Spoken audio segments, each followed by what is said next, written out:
Assalamualaikum warahmatullahi wabarakatuh. Bismillahirrahmanirrahim. Nahmaduka ya ghafuru ya syakuru. Mashalli wa sallim barik ala sayyidina maulana Muhammadin wa ala alihi wa sahbihi asma'in nama ba'du. Kalau Islam Arab, ini kata Mbah Mun, kalau Islam Arab itu contohnya kayak pohon kurma, jadi kuat. Dan wajah tasbihnya itu di daunnya tidak jatuh. Tapi kalau Islam Indonesia kata Mbah Mun itu kayak padi, jadi ya agak doyong-doyong sedikit gitu. Jadi untuk menghadapi angin besar itu pilihannya dua, Anda kekar kayak kurma atau fleksibel kayak padi. Jadi ya doyong-doyong sithik gitu ya.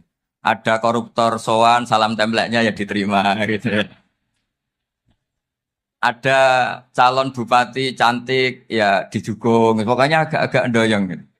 Tapi baru kayak doyong itu nggak bisa roboh karena fleksibel. Jadi kazar in akhraja syatahu. Jadi ada dua tamsil. Karena memang menghadapi orang fasik, orang dolim ini kita sebagai ulama itu ya kebingungan. Ini mungkin Ki Afif bisa bahsul masail ini. Karena pertanyaannya gini, saya berkali-kali digojlok sama bapak saya. Berteman orang fasik hukumnya gimana? Pasti dijawab haram.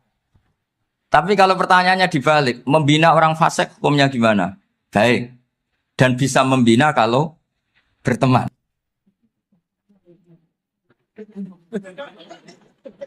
Makanya Gus Azaim pernah bikin seni deh, muktamar seni. Anggap saja madhabnya seperti itu. Jadi ya agak doyong-doyong sedikit. Masa ketop berteman orang yang macam-macam. Tapi itu fleksibel. Nyatanya tetap soleh sampai sekarang gitu. Itu berarti itu ya gitu kata Bangun itu.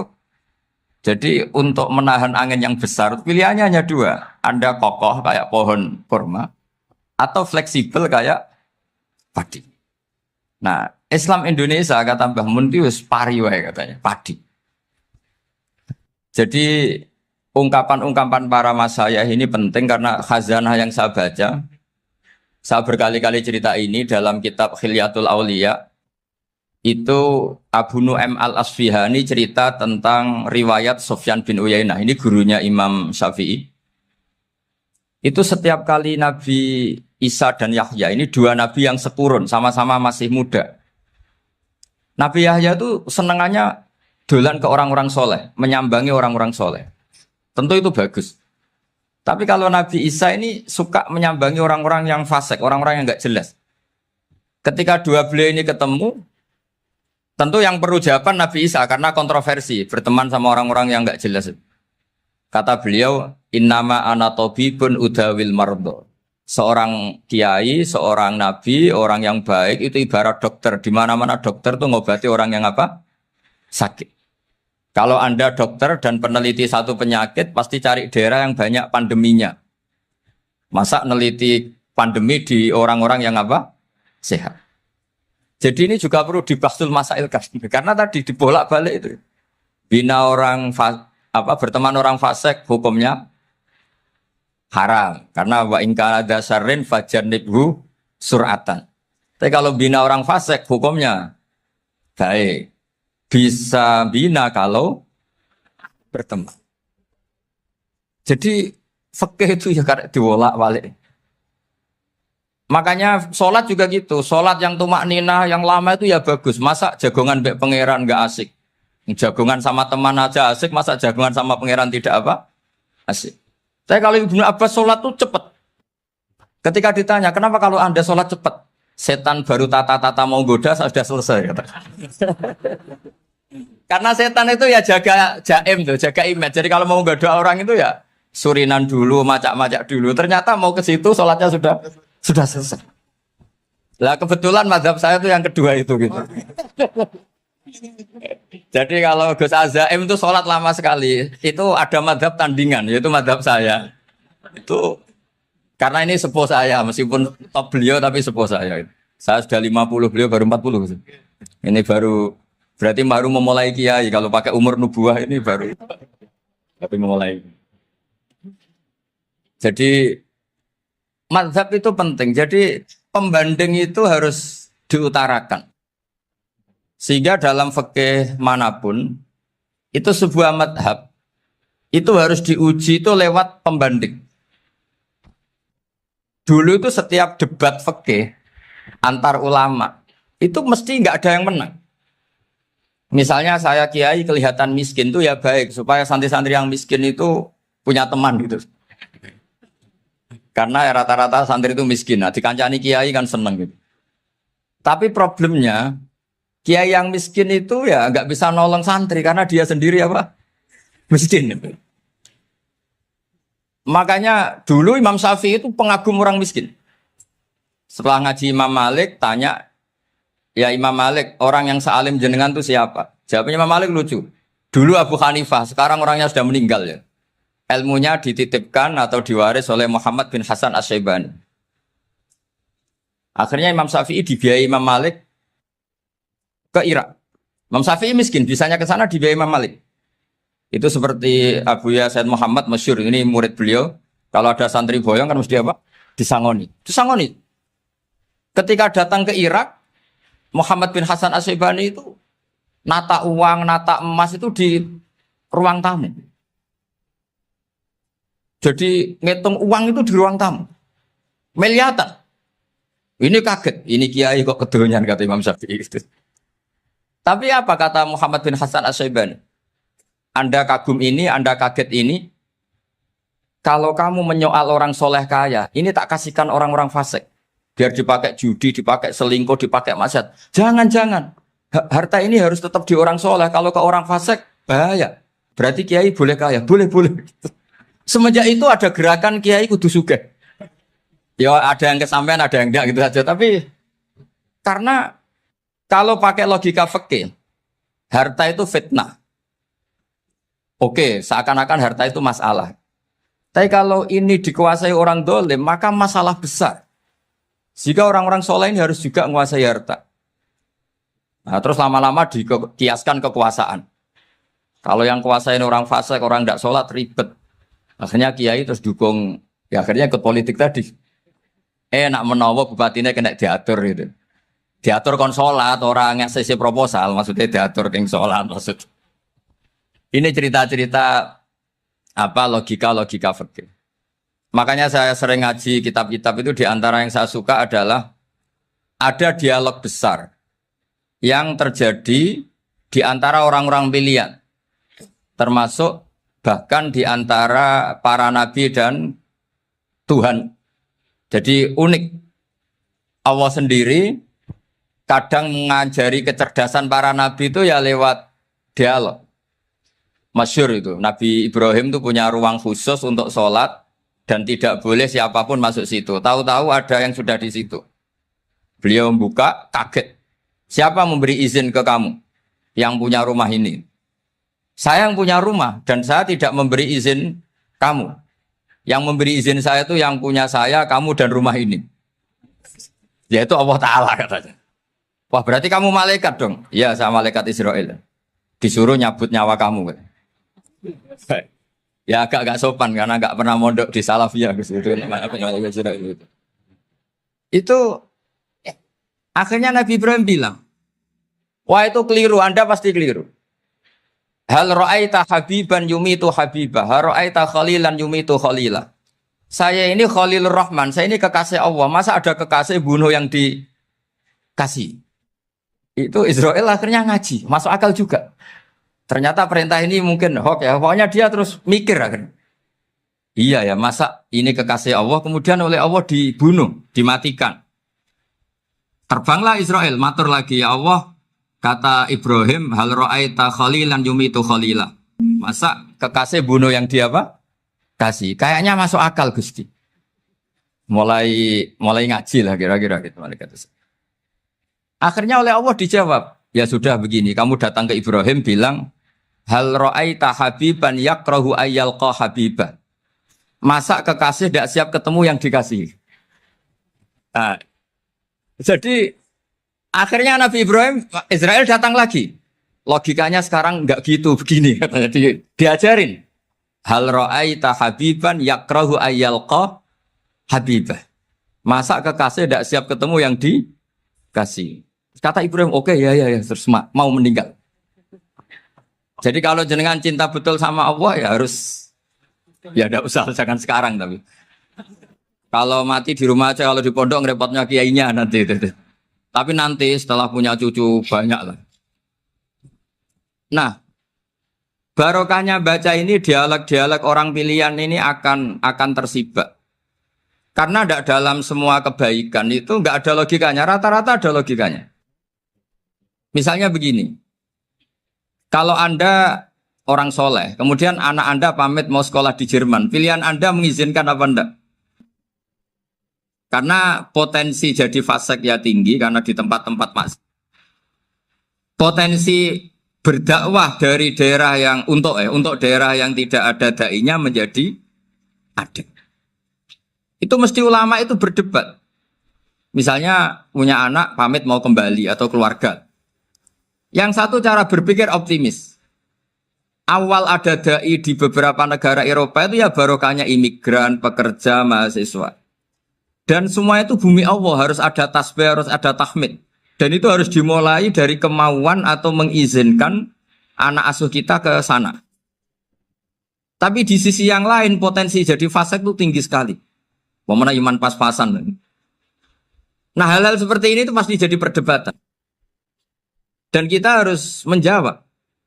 Dan tadi kayaknya di semua Basul Masail, Pondok Salafiyah jawabnya pede semua. Nggak ada ragu, nggak ada khilaf. Baguslah kalau pede. Meskipun nanti mungkin ada ulama lain yang cara berpikir apa? Berbeda. Sehingga, ini saya cerita ya. Sehingga di kitab-kitab fikih, misalnya saya kok hidup di Bali sudah punya komunitas ngaji. Itu kok saya pindah ke Sukorejo sini. Banyak ulama yang mengatakan haram.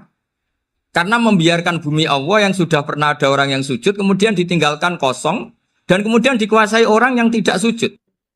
Jadi dianggap itu pembiaran. Jadi banyak di kitab Qalyubi, sarahnya Mahalli, jika ada seorang muslim yang hidup di negara orang kafir, dia nyaman, tidak dapat teror, itu nggak boleh lagi pindah ke negara Islam yang sehat. Karena takutnya li'alla yastau li'al kafir tilkal buk'ah, supaya bumi itu tidak dikuasai orang kafir.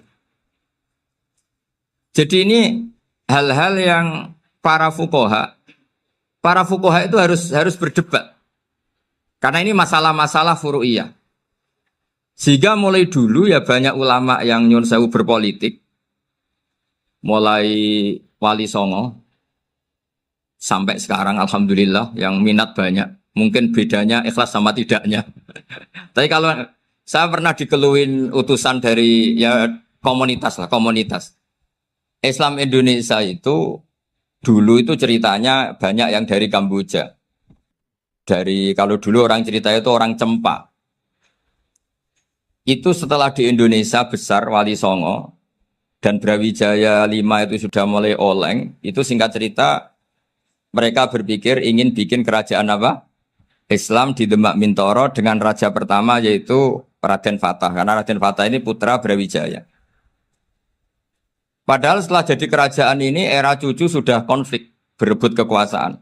Akhirnya sampai jadi Jipang, jadi Jogja, jadi Solo dan seterusnya. Tapi kata Mbah Mun itu tetap barokah. Karena orang Islam terus terbiasa mimpin. Sekeliru-keliru sidik, pokoknya orang Islam biasa mimpin. Sehingga zaman Mbah Hashim ya sudah mimpin Masumi, zaman Ki As'ad pengaruhnya besar. Sampai sekarang Kiai pengaruhnya besar. Nah barokahnya Kiai pengaruh besar ini sampai moral jadi ukuran. Misalnya sekarang ada calon bupati kok nggak sholat, itu pasti kalah.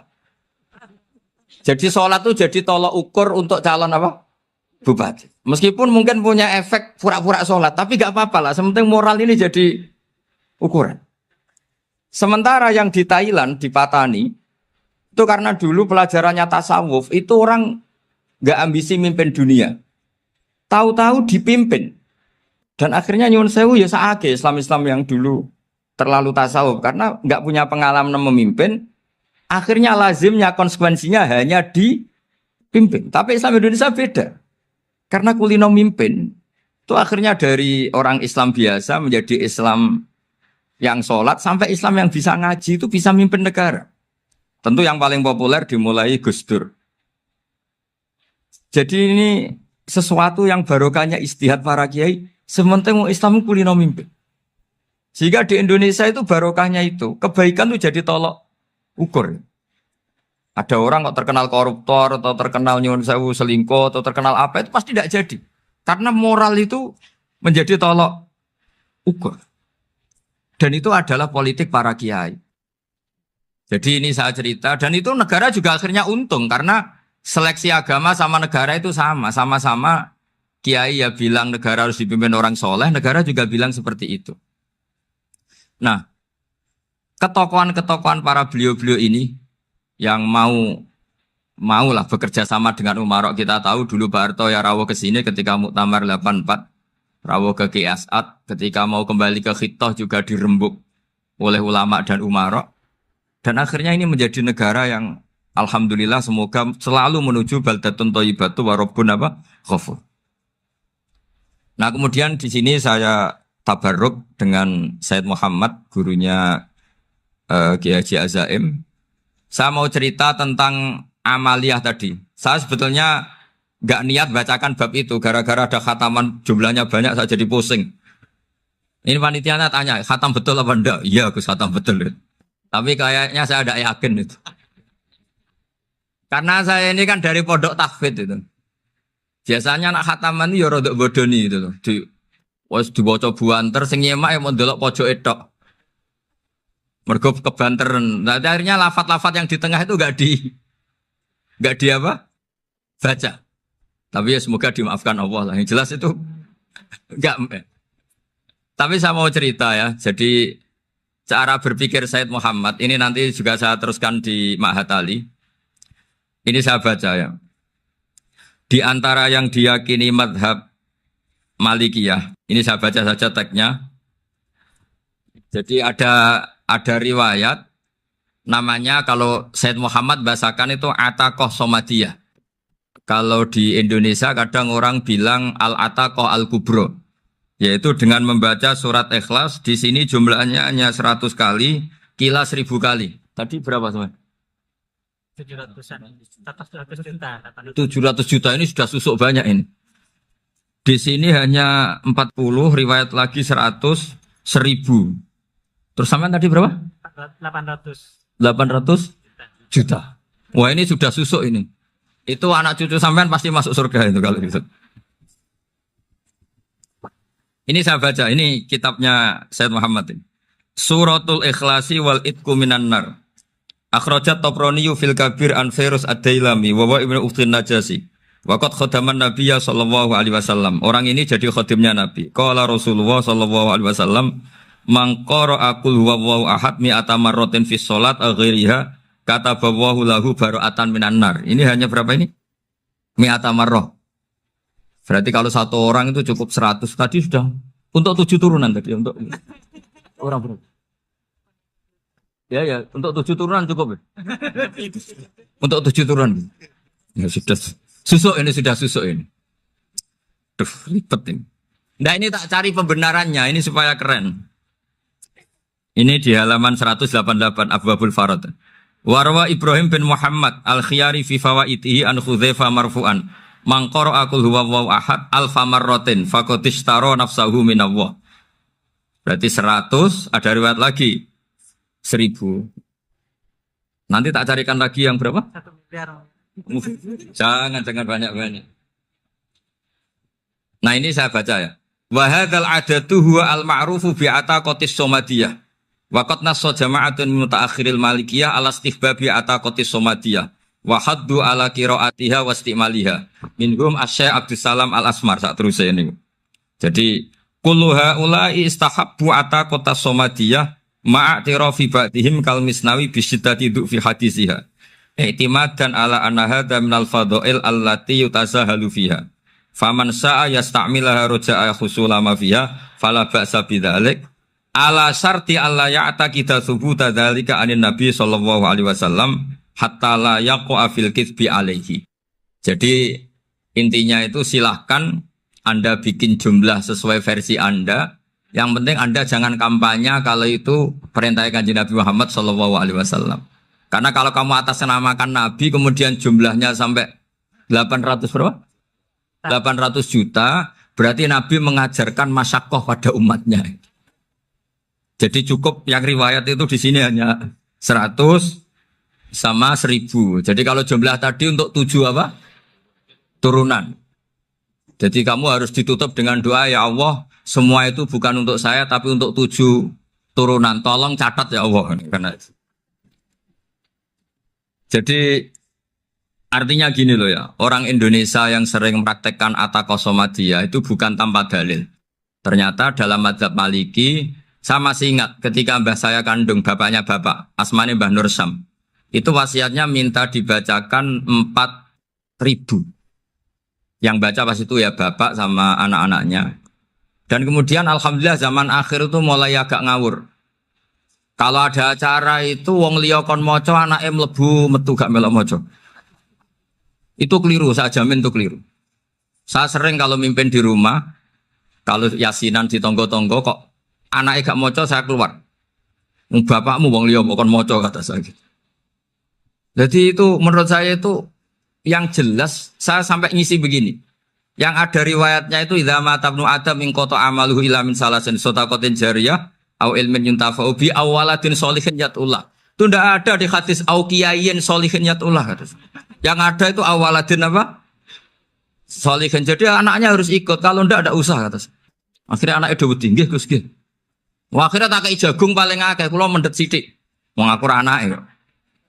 Kadang-kadang enggak, orang lain baca buahnya, anaknya mau melebu metu mau enggak no tamu mbek rokokan.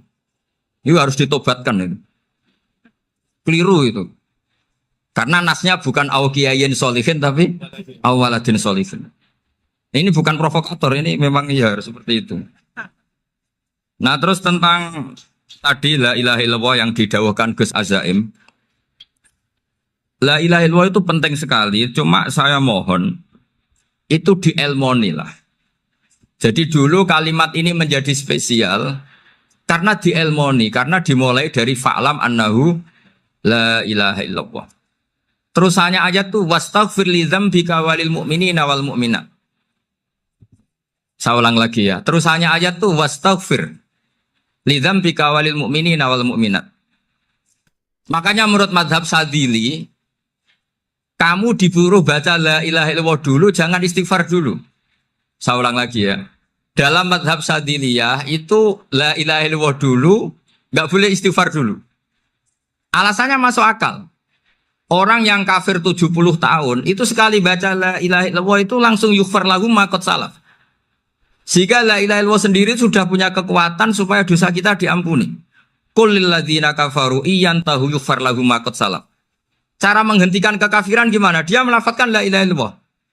Ini kalimat yang begitu saktinya sampai orang yang kafir puluhan tahun itu dosanya semuanya terhapus hanya karena melafadzkan la ilaha illallah. Nah, makanya kata Abdul Hasan Asadili wastaghfir li dzambika ay bihadil kalimah.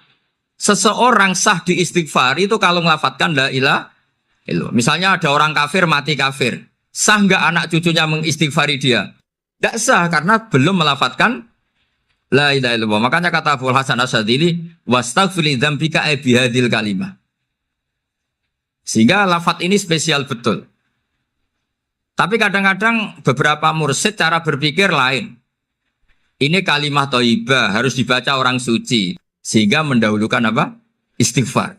Untuk supaya pas melafadzkan kalimat thayyibah sudah dalam keadaan apa? Suci. Itu juga masuk akal. Tapi secara meyakinkan saya sendiri lebih mengikuti manhajnya Abil Hasan Asyadzili karena alasannya tadi yang kafir puluhan tahun saja langsung luntur dosanya karena melafadzkan la ilaha illallah. Artinya la ilaha illallah sendiri sudah bagian dari istighfar.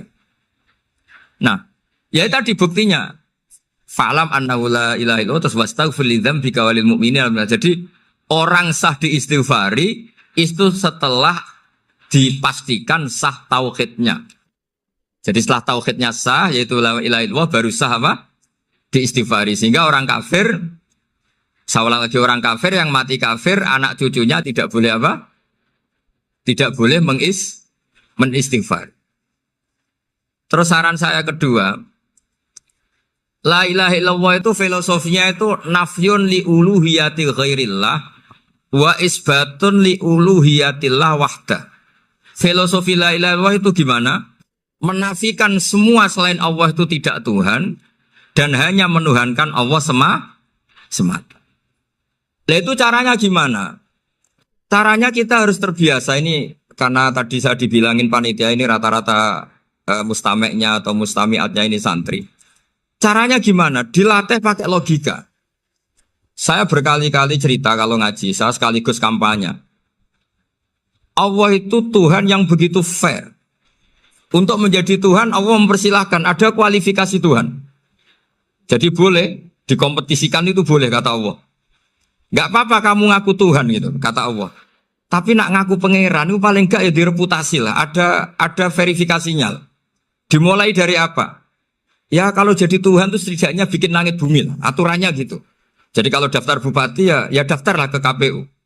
Masa tahu-tahu jadi apa? Tuhan kemudian tidak punya prestasi bikin langit bumi. Sehingga Allah itu cara ngendikan itu ya fair. Qul ara'aytum ma tad'una min dunillah aruni madza khalaqu minal ardi am lahum syirkun fis samawat. Coba yang kamu tuhankan selain saya, prestasinya apa? Ketika saya bikin bumi itu apa ikut bikin? Terus am lahum syirkun fis samawat. Kalau bikin langit, kalau nggak bisa ya urun lah gitu. Urun semen apa urun bego, pokoknya urun lah gitu. Urun ora, gawe bumi ora, ngerti-ngerti ngaku jadi pangeran. Kul hatu burhanakum. Jadi ya kan ya lucu kan, misalnya syarat kiai di Salafiyah kan keluarga Kiai As'ad, cucunya ngaji ngalim. Orang keluarga Kiai As'ad terus aku kiai utama di Salafiyah. Oh mesti di penjara ya. Lah yo gak gawe langit bumi, gak ada prestasi terus ngaku sebagai apa? Tuhan. Sehingga fair. Makanya saya berkali-kali cerita. Jubair bin Mut'im itu punya anak namanya Muhammad. Ini sudah orang alim, Muhammad bin Jubair bin Mut'im. Itu cerita awala islami abihi. Mut'im itu orang pinter sekali. Saking pinternya dia jadi delegasinya orang Quraisy datang ke Rasulullah sebagai negosiator untuk membebaskan Asra Badrin. Tawanan perang apa? Badar. Yang namanya disuruh itu pasti orang pinter. Tapi apa yang terjadi ketika nginep di masjid? Karena zaman itu gak ada hotel. Nanti jadi geger. Orang musyrik nginep di masjid hukumnya gimana? Bahsul masail tok. Zaman itu mau tidak mau. Kalau sekarang kan ada hotel, kiai juga punya wisma. Apa yang terjadi? Orang ini cerdas sekali. Dan delalah Nabi pas sholat maghrib itu baca wattur wa kitabim mastur sampai am khalaqus samawati wal ard. Ya kalau kamu jadi Tuhan ya setidaknya menciptakan langit bumi lah. Namanya jadi Tuhan ya ada persyaratan kan. Paling tidak punya reputasi menciptakan langit bumi. Atau kalau jadi Tuhan setidaknya reputasinya itu enggak diciptakan yang lain. Am khuliqu min ghairi syai'in.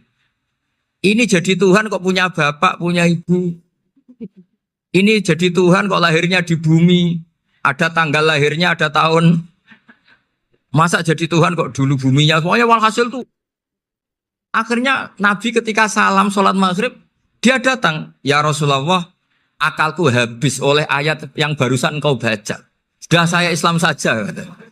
Argumentasi selain Allah Tuhan itu batal. Itu, nah saya mohon santri-santri Salafiyah itu baca Quran sampai seperti itu. Jadi jangan hanya khataman banyak-banyakan maksudnya. Ini bukan nyindir ini, ngamuk ini. Jadi ya khatamannya tadilah 1000 atau berapa lah, jangan banyak-banyak. Juga kasihan malaikat yang nyatet kan. Wong baru subhanallah alhamdulillah aja di teks hadisnya abad al malaikah kan ditete. Itu baru subhanallah alhamdulillah itu sudah mencapaikan malaikat. Makanya saya wiridan tuh arang-arang kasihan malaikat karena nanti jadi itu ya ada madhabnya itu jadi kalau Gus Azaim sholat lama tak saingi sholat cepet itu sama-sama ada madhabnya. Yang cepet kayak saya tadi setan pas tata-tata mau goda pas rukuk saya sudah itidal. Mau goda itidal saya sudah sujud, pusing dia. Tapi jangan tiru ini madhab yang agak-agak khusus lah sudah cara orang Madura agak khilaf tuh. Khilaf ya. Khilaf ini agak khilaf ini sudah. Tapi saya ingin lah. Sampean kalau ngaji Quran itu dilatih berlogika. Jadi Allah itu fair. Enggak apa-apa kalian ngaku Tuhan tuh enggak apa-apa, tapi tunjukkan prestasi kamu apa. Aruni madza khalaqu minal ardi am lahum syirkun fis samawati. Am khalaqus samawati wal ard. Diulang lagi, am khuliqu min ghairi syai'in. Setidaknya kalau jadi Tuhan itu ya nggak butuh yang lain lah.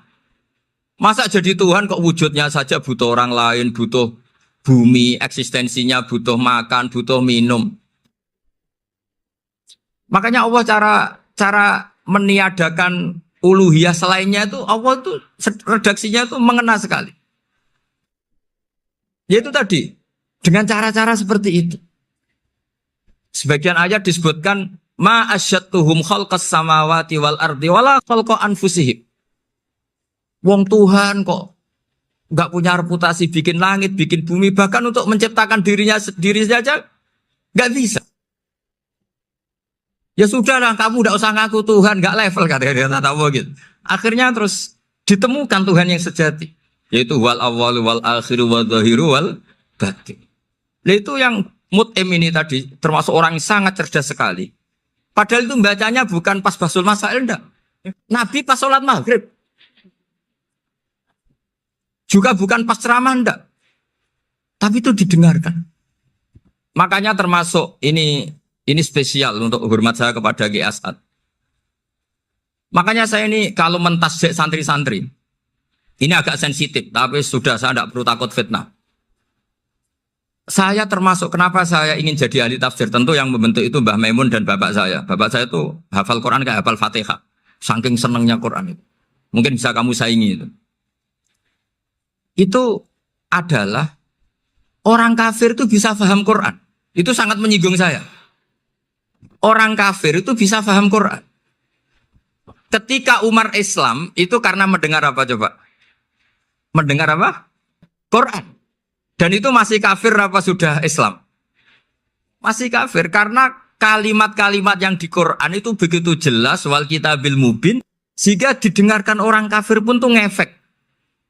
Makanya ketika Umar datang ke saudari putrinya kemudian dengar Toha ma anzalna alikal Quran apa? Litasqa itu dia terus iman. Begitu juga Mut'im. Itu ketika dengar Nabi baca surat At-Tur ya langsung iman. Makanya kata Ibnu Jarir At-Tabari, kamu jangan pernah bilang gini, syaratnya paham Quran itu harus alim, harus gini. Lah nanti berarti orang kafir punya alasan di depan Allah, ya Allah, engkau ngandani kami dengan Quran yang nggak bisa difahami kecuali alim dulu. Lah saya alim gimana? Nggak pernah mondok. Mondok gimana? Saya kafir. Jadi artinya gini loh, kata Ibnu Jarir At-Tabari, Allah tidak mungkin mengatakan gini. Ifhamil Quran bima la fahmalaka. Quran itu harus kamu fahami. Sementara orang kafir karena lafadznya Quran khusus gak bisa memahami. Makanya Quran itu dibaca. Itu banyak orang kafir yang menjadi muslim karena mendengar apa? Al-Quran. Padahal kafir. Nah termasuk tadi Muhammad bin Jubair bin Mut'im ini itu menjadi Islam ya, karena mendengar Quran. Padahal dia saat itu masih apa? Kafir. Karena tadi logika misalnya nggak paham secara lafadz Arab. Sekarang misalnya nyuwun sewu ada orang ateis. Saya pernah didatangi seorang ateis yang nggak percaya Tuhan. Saya mau Islam Pak Ba, asal Anda bisa menjelaskan Tuhan itu siapa. Coba Quran dibaca secara makna, tidak secara lafadz tapi secara makna. Begini misalnya, ada orang ateis datang ke saya, Pak, saya mau Islam, asal Anda bisa menjelaskan Tuhan itu siapa. Terus saya tanya, ini ngajak goblok-goblokan apa pinter-pinteran, kata saya. Terus dia jawab, ngajak pinter-pinteran Pak, saya ini doktor katanya. Maksudnya di akademiknya dia doktor, mungkin jurusan matematika atau apa, tapi di ketuhanannya jeblok. Terus tak tanya, kalau ini ada kertas, kamu suka ada rumusnya apa suka ada? Ya suka ada rumusnya. Kenapa ada kertas? Ya karena ada yang bikin. Nah kira-kira berstatus membikin atau membuat, itu sesuatunya mewujud apa enggak? Ya pasti mewujud lah, pasti ada. Ya sudah, anggap Tuhan itu adalah sebab dari semua yang ada. Masa alam yang seperti ini, langit dan bumi ini mewujudat, kemudian kamu katakan kholaqohal adam, bahwa alam raya yang mewujud ini diciptakan oleh ketiadaan. Ya juga, berarti Tuhan itu ya. Ya itu yang namanya Tuhan. Lah mulai dulu kiai-kiai ngomong gitu kan saya Islam katanya. Jadi kiai-kiai itu kadang-kadang kalau dakwah pokoknya KBU digawe Tuhan. Beda dengan dakwanya orang-orang mantek. Orang-orang mantek itu kan nggak pernah nyebut Allah. Ini alam hawadis, labudamin muhdis. Meskipun mereka, nah muhdis ini menurut Islam namanya Allah. Tapi sebetulnya kan nggak langsung bilang Allah. Jadi tak kasih tahu, alam raya ini mewujud nggak? Ya mewujud Pak. Bisa nggak sesuatu yang nggak ada menjadi faktor wujudnya yang ada? Ya nggak bisa, namanya nggak ada itu nggak bisa jadi faktor. Nah itu hebatnya ulama-ulama kita. Ketika mengenalkan Allah itu siapa? Zat yang wajibil wujud. Jadi kita ini kalah pinter ulama-ulama dulu. Ya alhamdulillah kalahnya sama ulama dulu. Kalau kalah sama ulama sekarang isin lah. Jadi ulama dulu sudah pinter. Pasti pertanyaan dasar manusia, hadil maujudat itu man khalaqaha, siapa yang menciptakan? Kalau kamu langsung jawab Allah atau Tuhan, mereka pasti tidak nerima. Ya jawab saja, hadil maujudat mesti khalaqaha maujudun. Nah berhubung maujud ini berstatus pencipta, harus super.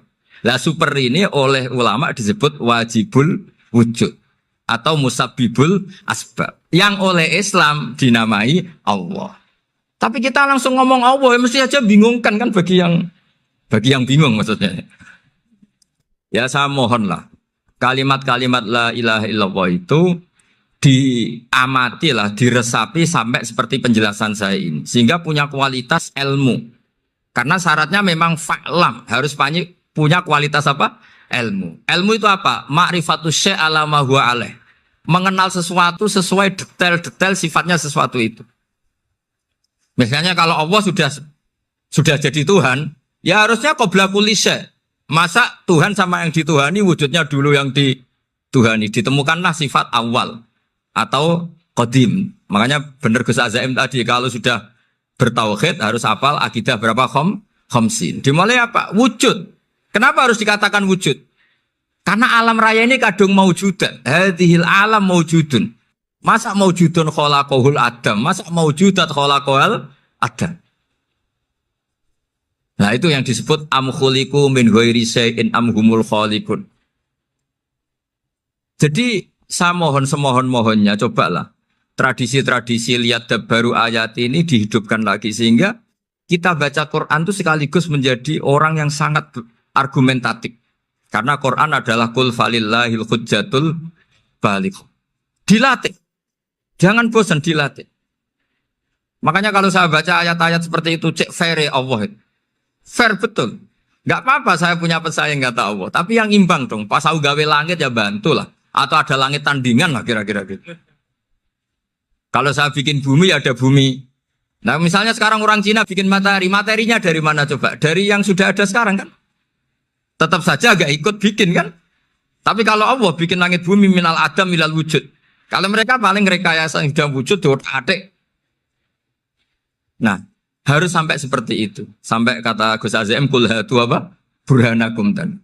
Jadi ini cara-cara kita untuk menguatkan iman. Aruni madza khalaqu minal ardi am lahum syirkun fis samawati. Terus kata Allah, itu nih bi kita bimin qabli hadza au atharatim min ilmin. Kalau kamu enggak setuju teori ini kata Allah, cari kitab suci versi Anda. Aturan jadi Tuhan itu apa coba?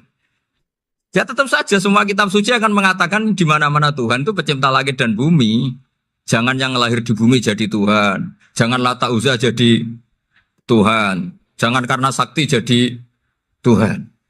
Nah ini di sini pentingnya ilmu balaghah, ilmu mantek yang alhamdulillah di pondok-pondok kita masih diajari. Makanya kata mantek sebetulnya ilmu akal hanya menemukan hadil maujudat khalaqaha maujudun. Nah yang maujud ini siapa? Ya wajibul wujud. Nah kemudian Islam menamai ini Allah Subhanahu wa ta'ala. Makanya ulama dulu itu kalau ngetikan Allah itu siapa? Zat sing wajibul wujud. Itu filosofinya luar biasa. Karena dengan seperti ini bisa menafikan teori ateisme. Bahwa alam raya ini diciptakan oleh ketiadaan. Makanya saya bilang tadi, ngajak goblok-goblokan apa pinter-pinteran gitu.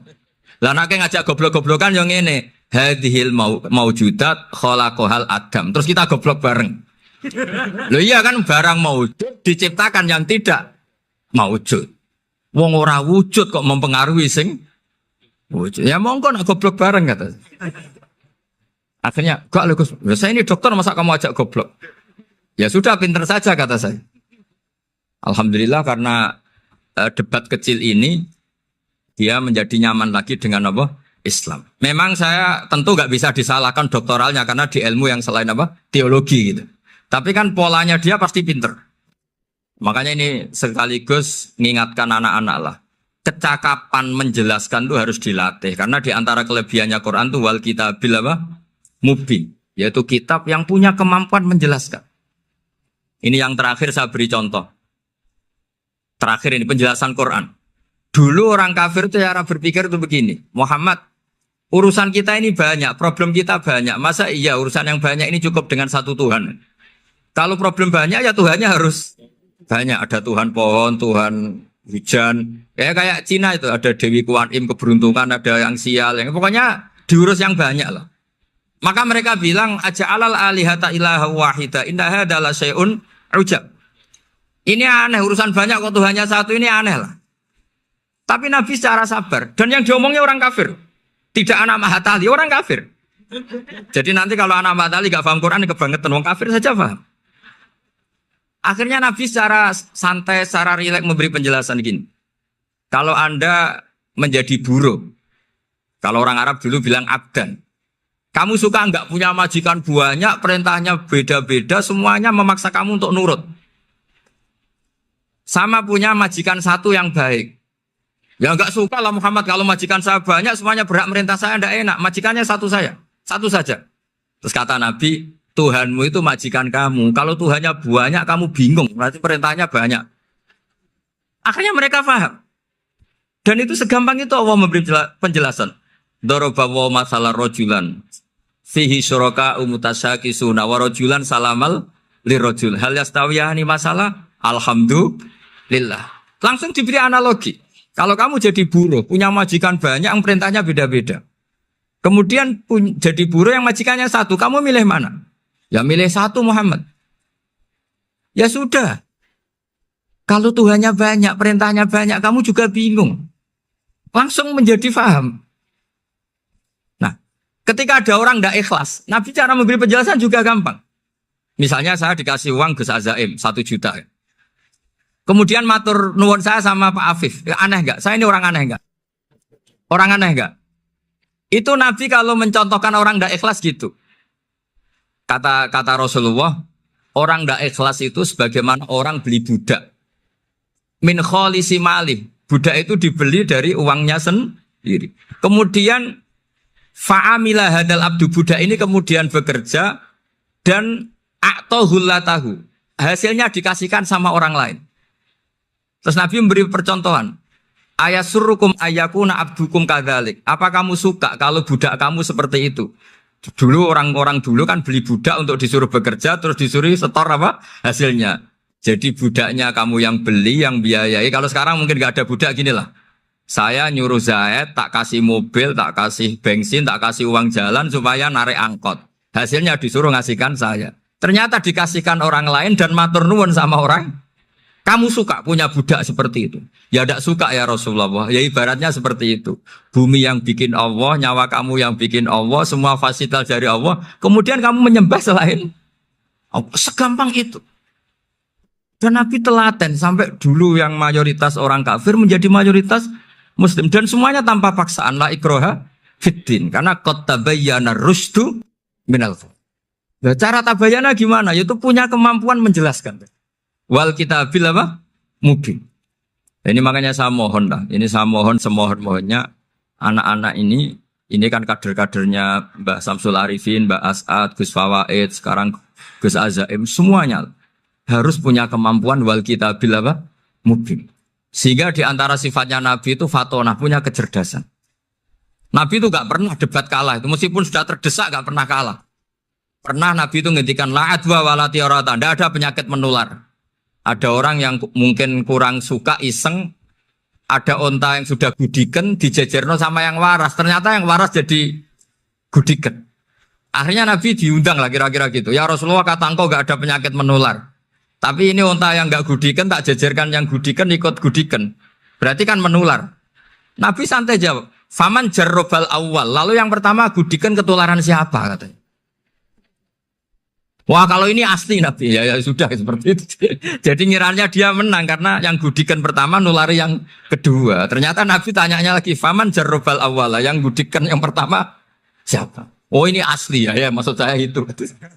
Jadi Nabi itu gak pernah kan. Karena Nabi punya apa? Fatona. Jadi saya mohon ya tadi makanya ini efeknya tuh khatamannya gak boleh banyak-banyak ya. Maksud saya kalau musim khataman ya gak apa-apa, khataman banyak-banyak. Tapi kalau gak musim khataman ya musim-musim tadabbur gitu. Tapi kalau ini musim khataman gimana monggo. Kemudian yang terakhir saya beri ijazah tentang Al-Fatihah ya, karena ini surat yang populer. Kalau saya ijazahi Quran 30 juz pasti sampean gak hafal. Atau ijazah surat Baqarah. Kalau mau Baqarah mau. Ijazahi surat Baqarah mau 2 juz setengah. Mau Mas Asep?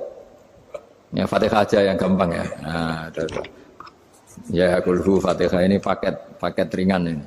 Tapi pahalanya apa? Besar. Ini beda ya, artinya selama ini mungkin Anda baca tapi monoton ya. Tapi ini saya bacakan teks aslinya tentang istilahnya itu mazaya itu kelebihannya Fatihah. Saya baca Arabnya dulu nanti ini terakhir ijazah tadi kan saran-saran umum tentang sosial. Ya, pokoknya jadikan kebaikan itu punya nilai sosial yang baik lah. Jadi nanti orang yang nggak amanah nggak laku. Ya, calon bupati, gubernur, presiden yang nggak amanah juga nggak laku. Begitu juga kiai yang tidak amanah juga nggak laku. Suami yang nggak amanah juga nggak laku. Istri yang nggak amanah juga. Sehingga kebaikan ini jadi nilai sosial yang dalam tanda kutip sudah keniscayaan. Yang diinginkan Allah itu seperti itu. Bukan kebaikan yang dipaksakan karena kekuatan negara.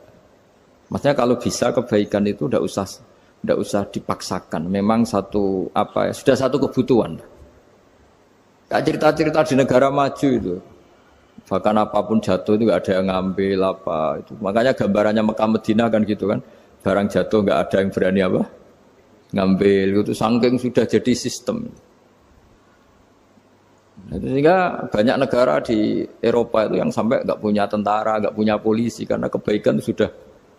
Nah kita kan masih capek, polisinya aja capek apalagi masyarakatnya karena kebaikan itu belum jadi nilai bersama. Nah, kita selain ditopang negara, ada polisi, ada tentara itu kita usahakan kebaikan itu jadi nilai bersama. Tadi wa'tamiru bainakum bima'ruf. Dan kita punya reputasi yang bagus dalam bab ini. Saya masih ingat kecil saya itu yang jilbaban hanya keluarga kiai. Sekarang rata-rata masyarakat itu jilbaban.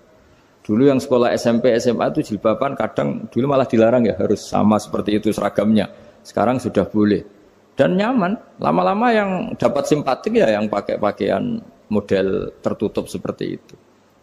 Lama-lama gamane cara wong golek mantu ya golek yang seperti itu daripada yang blodor.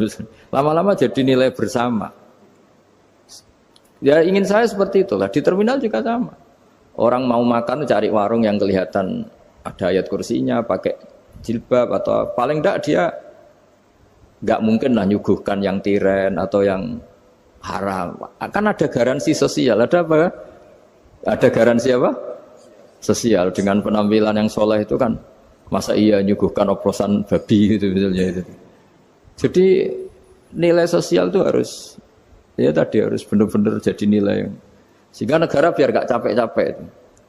Polisi juga gak capek kan karena tugasnya corong Jawa mau ngawat-ngawati tok tapi sudah tidak perlu tegang karena kebaikan sudah jadi nilai bersama. Ingat-ingat ya ayatnya tadi wa'tamiru bainakum bima'ruf. Jadi kebaikan itu harus jadi nilai bersama. Iktimar itu menjadi urusan bersama. Makanya kalau kita rapat besar disebut apa? Muktamar. Muktamar itu urusan bersama. Ya tadi imamnya sholat juga menopang Gojek karena enggak lama-lama nopang Grab, nopang Kernet, nopang penjaga Indomaret, penjaga bensin, pom bensin. Lah dia hanya punya waktu 5 menit terus imamnya baca Baqarah kan. Iya imamnya mursyid, mungkin dia tambah lama tambah dapat aplaus dari muhibbinnya, tapi makmumnya dia tambah lama tambah dapat penghormatan dari pecintanya, tapi kitanya Wah khusyuk wali kan dia dapat status naik lah, kita yang sudah tidak ikut jadi wali diganggu apa pekerjaannya. Kalau ada imam seperti itu sampai mufarokoh saja, niat ya Allah sampai sini saja saya makmum orang itu, silakan orang itu punya urusan sendiri dengan jenengan ya sudah, atau salib saja apa. Nah, itu boleh kalau dalam fikih namanya apa, mufarokoh. Mufarokoh itu niat, tapi kamu jangan langsung selonong mufarokoh, niat dulu pamit sama Allah bahwa sekarang mau mufarokoh. Tapi ya jadi sholat yang aneh kan, imamnya masih rukuk, kamu terus sujud, terus apa-apa selesai ya. Mungkin dalam pandangan itu orang lain ini maksudnya makmum gimana ini kok begini. Tapi sudahlah Allah Maha tahu. Insya Allah dimaklumi. Ya saya baca tentang Fatihah ya, karena sampean pasti sering baca Fatihah.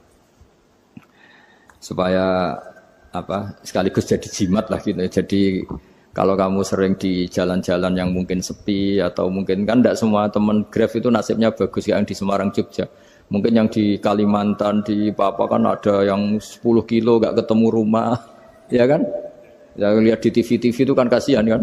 Sudah 10 kilo gak ketemu rumah, penumpangnya kuwekar preman tuh kan. Ini makan orang enggak kan gitu. Kan ujiannya dua. Kalau penumpangnya cantik itu ya kecoba syahwat, kalau preman takut. Jadi orang itu selalu ujian itu. Sing sedengan itu kan jarang orang itu. Jadi kalau penumpangnya perempuan cantik ujiannya itu syahwat, kalau preman ujiannya ketakutan. Kalau orang yang lemah bawa uang ujiannya kamu ingin garong. Jadi hidup itu memang semuanya ujian. Liyabluwakum ayyukum ahsanu amala. Makanya saya sering ditanya oleh teman-teman, Gus, nah ujiannya kenal wong wedok elek piye? Sama. Kenal wong ayu ujiannya syahwat, kenal wong elek ujiannya ngenyek, itu sama-sama dosa. Syahwat ya dosa, ngenyek juga dosa. Welek keriting untune metu ya dosa ngomong gitu. Kadang-kadang orang berpikir enak kancanan wong elek gak dosa. Kata siapa kancanan wong elek itu ya dosa karena bawaannya ngenyek. Ngenyek itu menyepelekan itu. Makanya saya itu ya nggak mau berteman sampean. Nanti kan bawaannya ngenyek atau seneng ya enggak tahu saya. Ya sudah ada takdir saja kalau ketemu ya tak ulang ngaji gitu. Tapi ini ngaji terakhir, setelah ini ngaji biasa aja, enggak usah resmi gini. Ngaji kok resmi aneh. Pokoknya nanti suatu saat kalau pandemi sudah berlalu saya akan ngaji Rebone, lalu ini ngaji. Ini ngaji yang kurang bagus karena ngatur kiai kurang berkah ini. Nanti tapi ya lumayan lah masih mau ngaji. Ngaji kok tanggal ini jam ini. Sekarang suatu saat kamu tak panggil, Mas Wahyu datang ke sini jam ini tidak mesti bisa. Mungkin pas ada acara apa, oh, maaf ke sini pas ngecek pas apa. Gitu. Jadi ya sudah tapi tak maafkan enggak apa-apa. Takdir ya. Tak bacakan supaya sampean tahu keramatnya bismillah. Nah, sebelum saya bacakan bismillah Fatihah, tak beritahu tentang ilmu tafsirnya karena ini penting sekali. Fatihah itu dawuhnya Allah, tentu itu dawuhnya Allah. Saya ulang lagi, itu kalam Allah. Tapi yang sudah diberikan kesampaian ke kita semua. Sehingga seakan-akan itu menjadi dawuhnya kita ke Allah. Jangan salah loh ya. Fatihah itu dawuh Allah tapi sudah diberikan ke kita. Sehingga posisi kita itu yang punya itu. Nah, kenapa ini perlu dijelaskan? Karena nanti ada kalimat iyyaka na'budu wa iyyaka nasta'in. Kalau itu masih kalam Allah, berarti Allah ngomong ke kamu, ngendikan ke kamu, kepadamu aku menyembah. Masa Allah menyembah kamu? Nah, sehingga ilmu tafsir itu menyelesaikan itu dulu ya. Saya ulang lagi ya, sebelum sampean sering baca Fatihah, aku yakin ya sering baca. Tapi barokahnya tidak paham itu tidak pernah janggal. Enggak paham itu ya penting supaya tidak iskal, tidak janggal. Sebetulnya di kalimat itu ada yang janggal. Kalau Fatihah itu kalimatnya Allah atau kalam Allah, bagaimana dengan kata-kata iyyaka na'budu? Masa Allah ngendikan ke kita, kepadamu kami menyembah. Masa Allah menyembah kita? Maka penyelesaiannya secara ilmu tafsir gimana? Semua ulama mengatakan, bukan satu dua, semuanya mengatakan di Fatihah itu semuanya diberi kawalan kalimat. Saya ulang lagi ya, di Fatihah itu semuanya diberi awalan kalimat qulu, katakan wahai hambaku begini. Ya, katakan wahai hambaku begini. Nah, begini ini pelajaran dari Allah yang sudah diberikan ke kita. Terus kita mengatakan bismillahirrahmanirrahim, alhamdulillahirabbil, termasuk kita mengatakan iyyaka na'budu wa iyyaka nasta'in. Jangan bayangkan Allah ngendikan ke kita. Kalau Allah ngendikan kita berarti gini, Hei wahyu, ihdinas siratal mustaqim, tunjukkan saya jalan yang benar. Nah nanti kamu terus, ya Allah, Anda aja minta tolong saya minta tolong siapa kan? Jadi panjang kan? Ya, saya ulang lagi ya. Jadi itu di Ulumul Quran diterangkan gimana? Sebelum baca Fatihah, ya. Fatihah itu kalamullah, ngendikane Allah, tapi yang sudah diajarkan ke kita dan sudah milik kita. Sehingga kalimat itu menjadi milik kita. Tapi ya kalamullah, tetap kalamullah, tapi sudah menjadi milik kita. Sudah paham ya? Ya pinter nah. Ya, karena kalau tanpa penjelasan seperti ini, Anda akan iskal. Bagaimana Allah, iskal itu janggal, bagaimana Allah mengatakan iya anak budu. Kan jadi aneh kan? Ya, jadi tak jelaskan secara ilmiah ya. Jadi kata ulama-ulama tafsir, ayat-ayat Quran seperti ini sebetulnya dimulai dari kulu apa? Meskipun nggak dilafatkan. Itu kan sama dengan qul huwallahu ahad Muhammad, katakan kalau Tuhan itu satu. Ya namanya Quran itu kan kalam Allah, membina nabinya, membina umatnya. Makanya dikatakan atau enggak, di sini tersembunyi kata qulu, katakan. Ya. Jadi ya ibarat apa itu? Kamu ngajari anak kamu lah. Le, panggil jenengan bapak kula. Itu maksudnya anak itu, kalimat itu kalimat kamu, tapi kamu ajarkan ke anak kamu. Terus anak kamu bilang, Pak jenengan bapak kulo. Nah, ketika kamu mengatakan jenengan, bukan kamu mengatakan jenengan anakku, berarti anakmu itu bapakmu, kan lucu kan? Anak kamu ajari jenengan bapak kulo. Kamu, engkau, bapak saya. Terus anak kamu mengulang, jenengan atau kamu bapak saya. Berarti itu kalimat yang kamu ajarkan, tapi sekarang sudah milik anak kamu. Kalau itu kalimat kamu kan lucu, masa anak kamu bilang bapak. Nah itu seperti itu. Jadi ulama memberi solusi atau jawaban iya karena abudu. Iya itu sebelumnya ada kata-kata kulu, katakan wahai hambaku, hubungan kamu dengan saya adalah katakan iya karena abudu wa iya karena nasta'in. Terus hubungan kamu dengan saya katakan juga dalam doamu ihdinas siratal mustaqim. Jelas ya, jadi itu kalam Allah yang sudah milik kita karena diajarkan Allah untuk kita. Dong ya? Ya sudah dong ya, gak jelas ya. Tapi bagus, gak jelas itu bagus. Kalau kamu jelas gak jadi digrab, jadi gubernur. Min azimi fadliha kasratu asma'iha wa fadail ukhra. Ini cerita dramatisnya surat Al-Fatihah. Qala Abu Hurairah radhiyallahu anhu inna iblisa ranna khina unsitat Al-Fatihah. Jadi iblis itu begitu kesakitan. Ini kitab Abu Abul Farad karangannya Syekh Muhammad Alawi, juga kutipan dari beberapa kitab. Yang jelas beliau sendiri juga ngutip dari beberapa riwayat di beberapa hadis. Halaman 123. Ketika Fatihah turun itu iblis kesakitan. Kayak orang sakit gigi lah, tersiksa sisanya karena turunnya surat apa? Al-Fatihah. Artinya kalau Anda baca Fatihah dijiwai, maka Anda melemahkan setan, melemahkan iblis. Wa qala Mujahid, khina unzilat Fatihatul Kitab ronna, fastama indahu asyayatin. Jadi ketika Fatihah itu turun, iblis itu terkapar lah kira-kira. Sampai dijenguk banyak setan. Jadi kemana di ICU lah kira-kira gitu kalau sekarang itu. Entah COVID, entah enggak tahu. Pokoknya di ICU sampai dijenguk banyak setan. Enggak tahu bawa apa enggak tahu. Pokoknya dijenguk banyak setan. Yang nyangoni karena ini apa? Ketuanya apa? Pingsan, sakit. Jadi iblis itu sakit sampai dijenguk anak buahnya setan-setan. Ya, semoga kalian semua tidak kenal setan. Kalau kenal berarti teman, apa?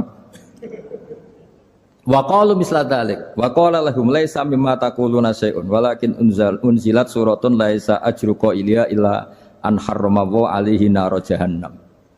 Saya ini bukan sakit fisik kata iblis. Kamu tidak usah jenguk saya, datangkan dokter terbaik, tidak usah. Saya ini tidak sakit fisik. Saya ini sakit karena ada surat yang diturunkan, yang pahala yang melafadzkan surat itu pasti selamat dari neraka. Padahal misi terbesar saya ini supaya manusia masuk neraka. Sekarang punya tamengnya. Wah pusing kan? Ya seperti orang lah goda sampean ternyata sampean setia itu kan pusing. Nah ternyata tidak setia itu yang akhirnya ribet kan itu. Jadi iblis itu cita-cita terbesarnya kan semua orang itu masuk neraka. Nah sekarang turun satu surat yang gara-gara surat itu siapapun yang baca dijamin selamat dari neraka. Jadi walakin unzilat suratun laisa ajru qailiha illa an harramallahu alaihi nar jahannam. Karena jadi dia shock lah itu kalau orang di Jawa itu bilang shock. Aduh sial nasib saya ini umat nggak bisa saya goda lagi karena punya tamengnya tadi punya. Qad batala kaidukum wa makrukum. Rekayasa kalian sekarang itu tidak ada gunanya semua.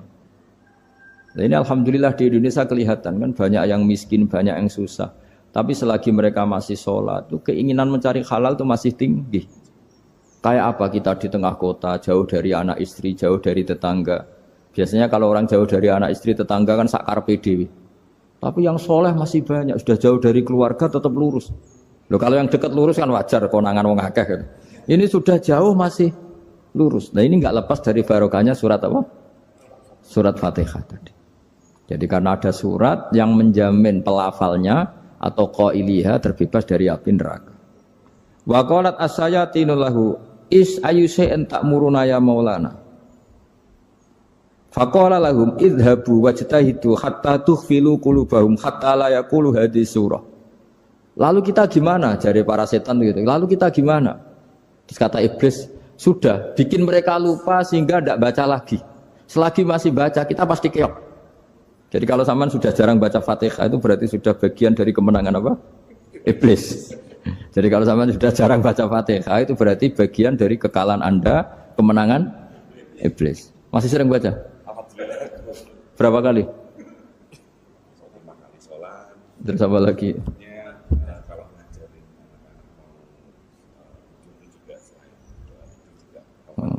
Kok 5 kali tok itu? Berarti pas sholat fardu tok itu? Enggak 5 kali itu mendingan itu 17. Kamu itu ngitungnya jangan 5 ini. 5 waktu itu berarti lumayan kan? Berapa? 17 ya? Iya. 17 ya? Ya. 17 tapi kalau makmum tuh sering separuh kan, apalagi makmum tarawih. Ya kan? Makmum tarawih itu bacanya Fatihah ada yang sempurna enggak ya? Ya enggak lah. Baru alhamdulillah rabbil alamin ruko ikut ruko ini gitu. Makmum kan yang tarawih lah. Kalau tarawih jarang sempurna ya. Fatihahnya itu. Kan imam sudah ruko. Kamu bacanya Fatihah sampai mana? Baru setengah ya. Ya paling pas tarawih aja kan enggak sempurna ya. Apalagi kalau imamnya sing kilat tuh waduh malah. Nah, ketika Fatihah itu sebegitu keramatnya, sebegitu topnya, itu setan rapat singkat cerita itu yang tadi dipimpin oleh iblis yang sedang terkapar apa? Terus tali obatnya enggak ada, cuma dia shock karena ada surat yang turun yang melafatkan itu pasti selamat dari apa? Neraka. Nah ini gimana saran Anda? Terus sarannya adalah bikin orang-orang itu lupa, tidak baca Fatihah. Nah ini rapatnya iblis. Idzabu wajtahidu hatta tufilu qulubahum hatta la yaqulu hadhihi surah. Kala yuksiru qira'ataha wa la yakunu lahum ajrun wa thawabun bal yakunu lahum adzabun wa iqabun.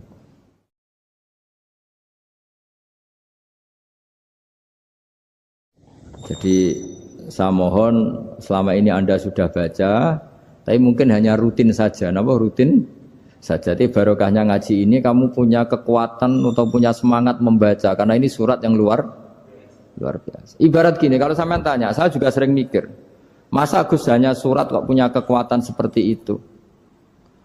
Di dunia ini kata Allah, mulai Nabi Adam sampai kiamat, nggak ada yang bisa menandingi kekuatan kalimah. Kalimah itu kata-kata, nggak ada yang bisa menandingi kata-kata. Misalnya Anda nge-grab, berangkat istri cuek, berangkat cuek. Itu beda dengan ketika meskipun satu kalimat. Wes Pak, muga-muga dilindungi pangeran, mugi-mugi jenengan selamat. Itu menjadi teduh dan semangatnya luar biasa karena kayak mendapat support. Jadi kira-kira kalimat itu hubungannya kita dengan Allah, Fatihah itu seperti itu. Kamu melafadzkan satu kata-kata yang dibenarkan langit bumi, dibenarkan aras, dibenarkan malaikat, dibenarkan semua penghuni di dunia ini. Sehingga itu efeknya luar biasa. Itu seperti gini ya, kamu cerai sama istri, terus nikah lagi katut babon. 10 tahun anak kamu dididik, ibunya benci kamu. Dan memang Anda layak dibenci. Dididik. Dan sampai nggak pernah manggil kamu Pak. Suatu saat, kamu tentu rindu kan, ingin dipanggil Bapak oleh anak kamu. Suatu saat anak ini manggil kamu Pak E. Wah itu senengnya bukan main. Hanya sebuah kata-kata. Makanya kadang-kadang orang itu tanya sama kiai, ijazah lafadz ini gunanya apa sih? Itu ijazah-ijazah itu untaian kata-kata. Yang kata-kata ini dibenarkan langit dan bumi dan aras dan para malaikat sehingga efeknya itu luar. Nah ibarat seperti itulah. Kamu melafadzkan Fatihah itu melafadzkan kata-kata yang dibenarkan Allah dan Rasul dan semua malaikat, semua penghuni langit. Maka ini efeknya pasti luar. Nah di sini lah orang-orang dulu tuh tahu keramatnya itu sehingga ketika melawan Belanda, melawan Jepang dulu itu kalimat-kalimat itu menjadi mantra yang luar biasa. Doa lah, doa yang luar biasa. Tapi di era modern karena orang sudah tidak ngerti itu, dianggap itu mantra, jimat, khurafat, bid'ah, waduh ribet menemal. Sebetulnya tidak seperti itu. Memang kata-kata ini kekuatannya luar biasa. Sama kesakitan hati kamu juga karena itu. Ngojek wangilan. Lha Pak di bojo kok kowe gagah tok kere. Wah, iku seling terus mesti. Padahal kalimat itu kan tidak melukai secara fisik, tapi apa kerjanya sesuk sarah-sarasen. Karena terus dengan pengadilan seperti itu kan, ngapain kerja demi perempuan yang seperti ini?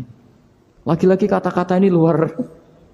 Nah bayangkan kalau kata-kata itu adalah kalimat yang diajarkan Allah lewat Rasulnya, lewat malaikat Jibril. Kayak apa kekuatannya? Nah kira-kira Fatihah itu gitu.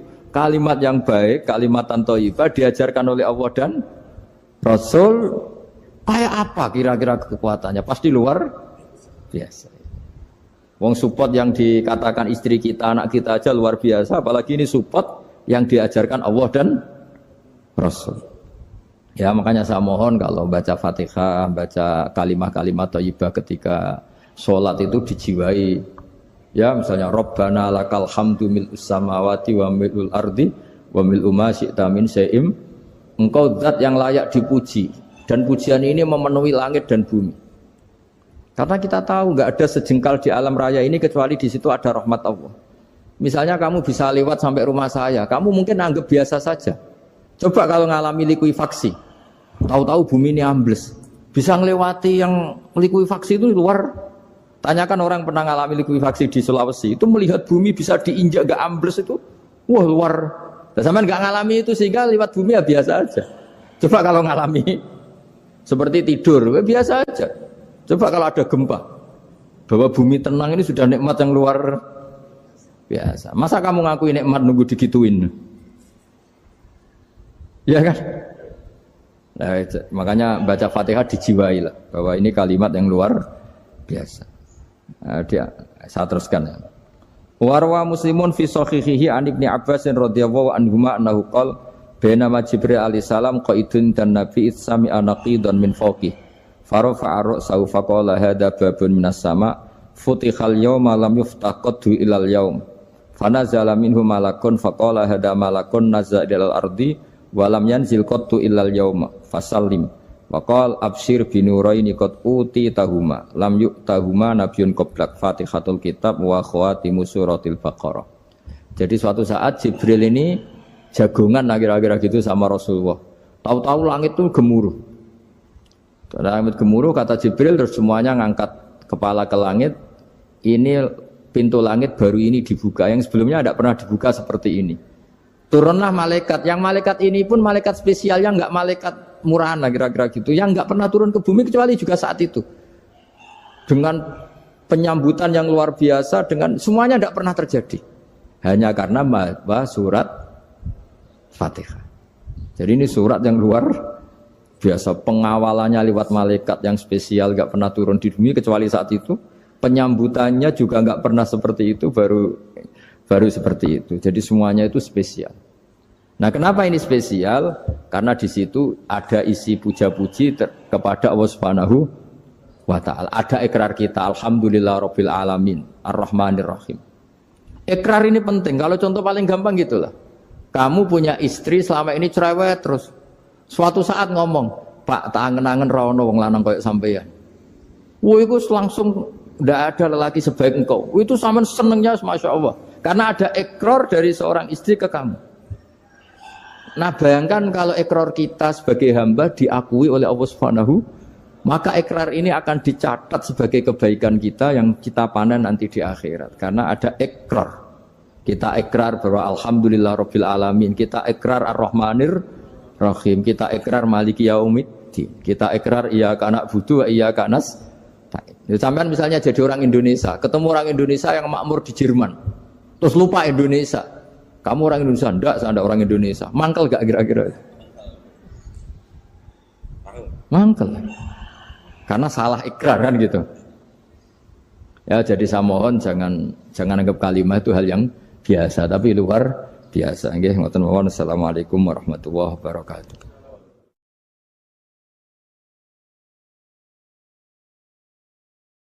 Saya berkali-kali kampanye di mana-mana lah, kampanye dan menganjurkan.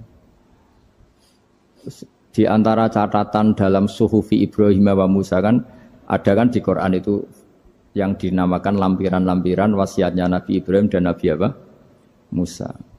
Itu di antara catatannya begini. Orang yang punya akal itu adalah orang yang bisa menikmati sesuatu yang baik. Misalnya gini, contoh gampang gini. Kamu punya anak pertama atau punya anak yang masih kecil, itu gendong tuh senangnya bukan main. Melihat anak sehat tuh senangnya bukan main. Mungkin saat itu banyak orang yang sedang maksiat dengan perempuan nakal atau dengan teman-teman nakalnya, yang nganggap seperti itu tidak nikmat. Tapi andaikan ini ditimbang ya ditimbang. Yang maksiat tulan, misalnya paling ukuran bahagianya itu 70%. Tapi yang ini, yang nimang anak baru lahir atau masih kecil, corong Jawa ngeloni anak, bisa saja bahagianya itu sampai 100%.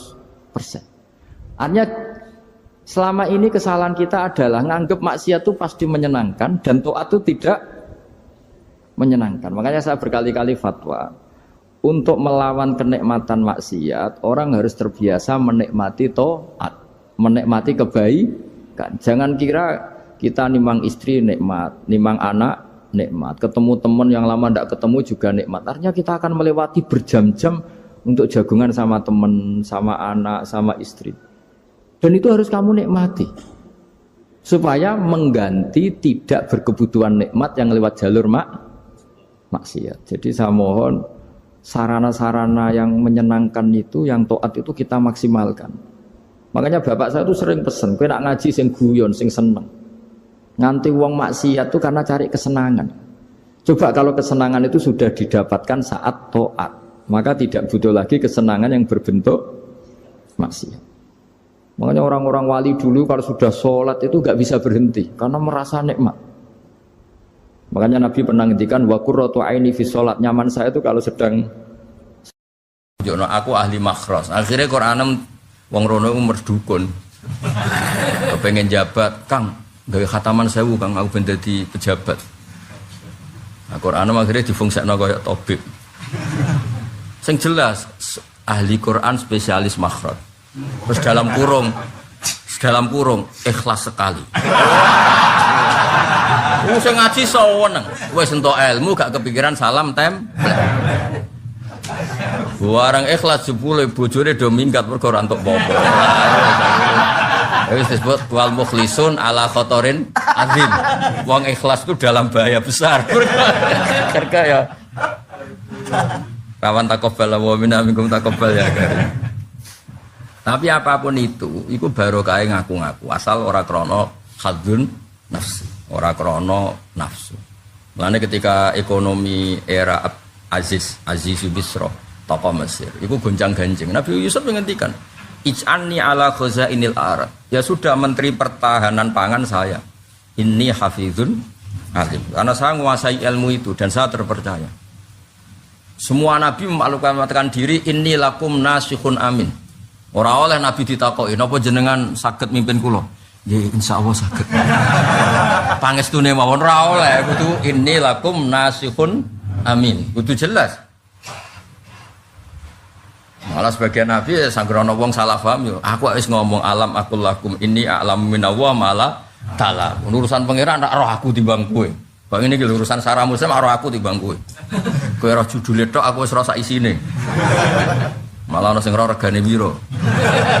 Terus takok ben ditakok bibet ben dianggap alim. Lah iku sing kebohongan publik. Ora alim kitabe dua kok bibet, terus tamune tidak mlaku-mlaku. Sawangane kitab kabeh tau diwaca. Ya akeh kiai ngoten niku ya akeh. Ya saya penampilane. Jadi semua orang baik iku kon maklumatno kebaikannya, tapi aja krana nuruti napa hawa. Ana kabeh kitab iku yo ngelem kitabe. Zakaria Al-Ansari angger ngarang muni wa takbiri bidzalik aula min takbiril asli. Karanganku luwih apik timbang kitab asline. Padahal kitab asline karangan Imam Nawawi. Yes, tapi biasa wae karena beliau enggak niat sombong ya memang. Ya memang seperti itu. Ya disebut babu dzikri rajul mana qiba nafsi. Babu dzikri rajul mana qiba nafsi. Bab seseorang itu boleh menyebut kelebihannya asal kanggo orang banyak, asal maslahat, orang nuruti napa nafsu. Muji uang, muji jabatan, muji perempuan. Malam cawe dok wayu, di duit wakil seneng para presiden, para menteri seneng tuh ma'alpat seneng kan seneng muji dunia. Kue itu loh, tak kemak sering muji dunia. Bawa mobil, bawa duit, bawa babon, makanya muji dunia. Nah ternyata ke pas sholat khusyuk, alhamdulillah rabbil alamin. Apa jawab? Waras kowe jong sing mbok puji aku. Ya angel temen nerangno kowe. Ya kowe kan biasa muji mobil mewah atau babon ayu atau pangkat. Lah selama ini kan gak waras misalnya. Wah bareng pas salat ya muni alhamdulillah rabbil alamin. Jadi jawabnya waras kowe jong.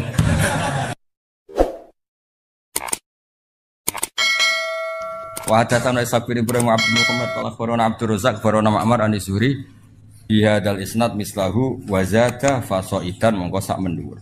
Wa hadatsana Ishaq bin Ibrahim al-Hadid akhbarana Sufyan bin Anas. Lah niki sangu nggih pasanan nggih. Sabalen niki sangu nggih napa? Pasanan kersane sampean nak maca Fatihah dijiwai. Dijiwai anut panduane Rasulullah sallallahu alaihi wasallam. Man disapane wong salat sapa man salatan kelan salat. Lam yakra kang ora maca sapa man fiha ing dalam salat bi umil Quran. Faya mongko te salat khidaun minangka salat sing cacat, sing nipu salasan kelan kaping 3 ghairu tamamin kelan tanpa sempurna. Faqila li Abi Hurairah. Innama nakunu waro al imam. Nah dados niki tak baleni malih. Kalau sudah di level sahabat apalagi tabiin, dawe Nabi itu ya dianalisis. Karena Nabi itu ada hal-hal sing beliau itu marah. Sahabat yo ora ro alasane marah, tapi kadang yo ngerti. Tak akeh contoh ya ben kowe ngerti nek aku sinau tenanan. Kula nganti tuwa iki jek sinau. Ora koyo kowe wis ra pinter ra sinau. Didol agama wah repot. Yo kok payu saking jembare rahmate pengen. Dungo ra mandi lho, gayane ku yo mandi. Mbok koyo rodok nangis apa ya larang regane akhire wong ketoke dijiwai yo. Nabi itu pernah sholat, ini nyata ya, Nabi pernah sholat. Kemudian di belakangnya itu baca Quran, makmum di belakangnya. Nabi itu duka, mali unazaul Quran. Aku kok mbok saingi ketika maca Quran. Kemudian ini melahirkan satu tafsir, kalau sholat jahriyah karena imam baca banter, maka makmumnya itu tidak boleh baca sama sekali. Alasannya apa? Khitabu lil mustami' al-istima' dunal qiraah. Tabalene khitabu lil mustami' adalah al-istima' dunal qiraah, yaitu Allah bikin aturan wa idza quri'al qur'anu fastami'u la, sehingga ketika imam baca dan kamu dengar khitab al-mutawajjah ilaika adalah istima', bukannya ini imam. Nah makanya ketika ada sahabat yang cerita, pokoknya nak sholat kudu maca Quran, maca Fatihah, pokoknya nak sholat kudu maca Fatihah. Abu Hurairah ya dibantah ketika ge aturan itu dibantah. Innama nakun waro al imam. Lho jenengan sepundi kok ngengken kula maca Fatihah wong kula nu di belakang imam. Maksudnya harusnya saya itu hanya kena khitab mendengar, tidak perlu membaca. Ya tak baleni nek. Potongane kok do ngowah-ngowah. Maksude wis ta engko iki nek kowe do di pondok mbok ulangno terus kok wong pinter wis ta barokah ngaji kene kok terangno kok ben gayane koyo wong apa? Pinter. Wes tak ikhlasno wis mbok aku kowe ora usah muni dawuh Gus Bak pepek dhewe wis pokoke. Pokoke seakan-akan kowe pinter, mandiri, laduni lah pokoke. Wes kena kiai ikhlas iku penak wis ngadeg dhewe pepek dhewe nak. Nak mugo pidato sanggup pepekan iku. Lumayan mau timbang mau sing ngaji ning menara malah untuk jatah bareng mau sing. Saya ulang lagi ya. Era tabi'in wis ana sing bantah. Abu Hurairah ngongkon wong, kamu kalau sholat harus baca Fatihah, dibantah. Loh saya ini di belakang imam. Di belakang imam wis anut imam wae, apalagi imamnya baca jelas. Kalau baca jelas kitab kita ini mustame', istima, bukan membaca. Makanya ini bantah faqila li Abi Hurairah. Innama nakun warul faqila li Abi Hurairah. Abu Hurairah diusuli, Abu Hurairah sing ngendikan diusuli. Loh innama nakun warul imam kita ini kan di belakang imam. Faqala iqra biha fi nafsik. Nak ke belakang imam ya tetep maca tapi aja banter-banter mari saingan tapi aja terus ra maca. Cara wong Jawa orang ngene. Kowe ya maca tapi tapi aja terus ra maca. Oh, tapi intinya Abu Hurairah ya dibantah ngono. Lah nek kena dadi kiai dibantah tenang ya Abu Hurairah sesuatu dibantah gitu mau kiai mau di. Soale kowe milih si paslon apa? Kula niki niku ya wis karep-karepmu ngono bareng dunya ribet to. Fa ini sami itu Rasulullah sallallahu alaihi wasallam yaqul qala Allah taala dan iki sing kula nyangoni jenengan Ramadan iki jiwai tenan. Qala dawuh sapa Allah taala qasamtu bagi ingsun as-sholata ing salat baini wa baina abdi. Baini antarané ingsun wa baina abdi antarané kawula ingsun niseni kelan rong bagian. Wali abdi lan iku tetep keduwe manfaat maksudnya. Manfaat ketika kawula ingsun mal te apa wae saala kang njaluk sapa abdi. Fa idza qala al-abdu alhamdulillah rabbil alamin. Qala Allah taala hamidani abdi. Ya misalnya kowe maca iki rungokno tenan. Selama ini mungkin Anda kan muji uang, muji jabatan, muji perempuan. Malam cawe wedok wayu, di dhuwit wae seneng para presiden, para menteri seneng, tumak alpat seneng kan seneng muji donya. Kowe iku lho tekemak sering muji donya, mbok mobil, mbok dhuwit, mbok babon pokoke muji donya. Nah, ternyata ke pas salat khusyuk, alhamdulillah rabbil alamin. Apa jawab? Waras kowe, Jong, sing mbok puji aku. Ya, angel temen nerangno kowe. Ya, kowe kan biasa muji mobil mewah atau babon ayu atau pangkat. Lah selama ini kan gak waras misalnya. Wah, bareng pas salat ya muni alhamdulillah rabbil alamin. Jadi jawabnya waras kowe, Jong. Dong kowe. Lah engko nak salat Ramadan dijiwai alhamdulillah rabbil alamin. Terus Allah ngendikan waras kowe, Jong. Lha iki gak guyon tenan iki lho. Lah ya sensitif iki. Ya dadi fa idza qala al-abdu alhamdulillah rabbil awake jawab ngene ya. Hamidani abdi. Dengaran Jong muji aku. Biasanya kok muji duwe, muji babon. Dengaran Jong. Ya nak cara aku semane terjemahane bebas yo waras wis. Waras apik waras. Ya dan engko nak pas Ramadan ya maca Al-Fatihah ya alhamdulillah rabbil alamin. Dijiwai. Karena itu satu-satunya status Anda diwaraskan oleh Allah. Dong ya. Lho kan kowe misalnya muji misalnya sing biasa rokok bab, kowe enak rokok bolotan lho. Sing biasa ngopi, kowe enak kopi iki. Jare pangeran, ya Allah, kawulaku. Amen muji makhluk wae ngono. Momen entuk sumbangan, bansos muji bansos, apa dipuji? Gak tau muji pangeran. Lho pas salat jebule muni alhamdulillah rabbil alamin. Waras to, waras. Bareng kok bar salat ku maneh lho kok kumat. Ya kok salat nek ya waras meneh berarti. Tapi antarane salat kan 5 jam luwih, Jong. Warase sedhiru berarti. Subuh ku jam 5. Terus salat neh setengah 1. Pirang jam? Warase sedhiru ya? Ora warase. Apik tenan hadis iki. Dadi kowe aja sekedar muni alhamdulillah dijiwai. Status Anda diapresiasi Allah adalah ketika muni alhamdulillah. Kok Allah terus ngapresiasi hamidani abdi. Saiki kawulaku wis waras. Biasane muji donya, babon muji pangkat. Saiki muji aku. Waras dong dengaran.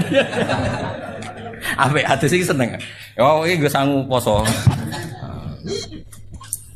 Namun pas malaikat liwat terus diangkat jadi wali. Tapi syaratnya wali rasa seneng duit. Berat kan ya? Berat tuh. Ayo milih Apa sih kira kene? Ya wali kudu duwe. Wah. Nakal.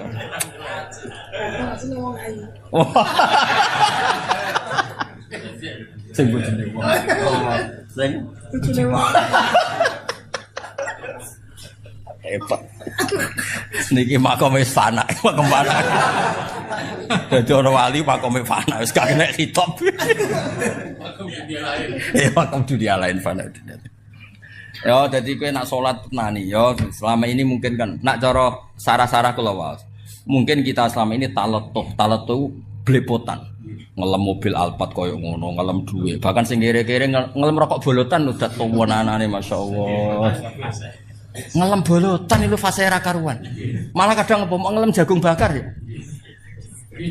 Kadang malah ngelem gunung, enak isu-isu dhuwur gunung, enak ra karuan delok laut terus. Wes. Nak jare bapak kula nak goyo. Menang ngono lumayan nak, wong desa-desa iku malah ngelem alhamdulillah iso ngentut. Mergo nek iso ya lara tenan apa. Tapi apapun iku jenenge ngelemah lho. Lho saiki kok tumben cucu ngelem pangeran. Alhamdulillah rabbil alamin. Terus pangeran ngapriasi waras gejel. Apa? Waras gejeng saiki iki. Hamidani abdi. Engko kumatlah jeng saiki pokoke waras. Ya, jadi ketika faida qolal abdu alhamdulillahirabbil alamin qala wa hamidani abdi. Dengaran muji aku, Jung. Biasanya kok muji harta tahta wanita. Hamidah mujine ingsun sapa abdi. Mulane kula yakin Nabi ku seneng banget mek ngaji niki.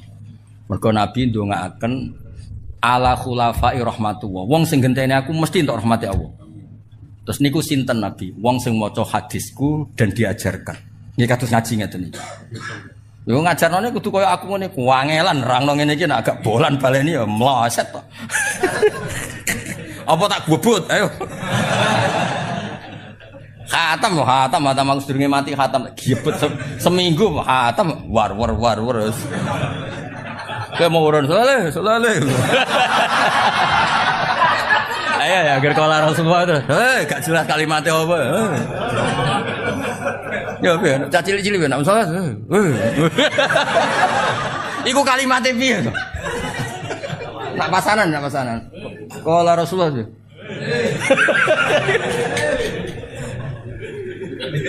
Piye kalimatnya piye tuh? Lah ya terus piye? Misalnya Ali, terus Umar ya. Ono kalimat tegak tuh. Sing nyenggai guri-guri lho. Abu Bakar ini Siddiq terus. Muadzine sing tertib sing Bilal sing guri-guri lho sing.